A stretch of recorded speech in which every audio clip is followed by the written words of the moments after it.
ভালো ছেলেগুলো রাস্তা থেকে নিয়ে আরেক জায়গায় লাগানো, এটা তো মারাত্মক অন্যায়। তার কারণে বেড়া দেওয়ার উচিত ছিল, কেন এটা একটা ফাড়া, এটা ছোট ছোট বাচ্চা আছে, বুড়া মানুষ করলে উঠতে পারবে না। সন্তানকে হারিয়ে এমন আহাজারি মা নাসিমা আক্তারের। জন্ম থেকে বাক প্রতিবন্ধী হওয়ায় ব্যক্ত করতে পারছেন না সন্তান হারানোর বেদনা। 7 বছরের শিশু জসিম নগরীর শিশু নিকেতন সরকারি প্রাথমিক বিদ্যালয়ের প্রথম শ্রেণীর ছাত্র ছিল।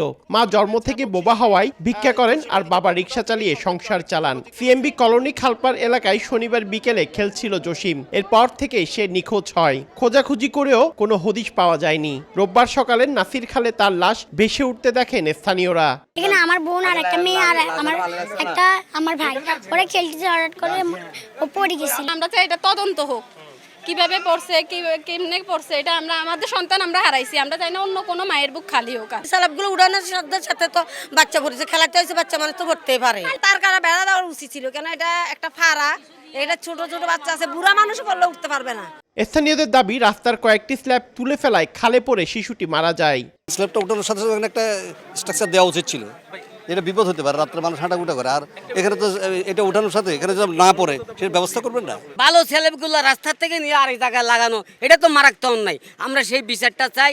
তবে অভিযোগ অস্বীকার করে জলাবদ্ধতা নিরসন প্রকল্পের প্রকল্প পরিচালক বলছেন, স্ল্যাবে কিছু ত্রুটি থাকায় কয়েকটি তোলা হয়েছিল।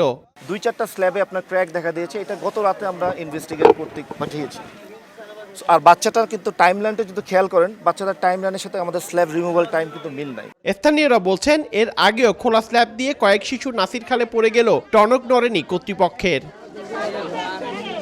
পার্থপ্রতিম বিশ্বাস, সময় সংবাদ, চট্টগ্রাম।